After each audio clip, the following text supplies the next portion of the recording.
皆さんこんにちは。五十肩専門整体三昧の富山です。五十肩なかなか良くならなくて諦めているあなた、今より少しでも前に進むためには正しいアプローチが必要です。五十肩諦める前にぜひ一度ご相談ください。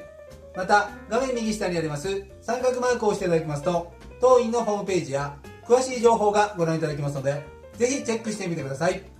本日も皆さんにとってハッピーな一日でありますように。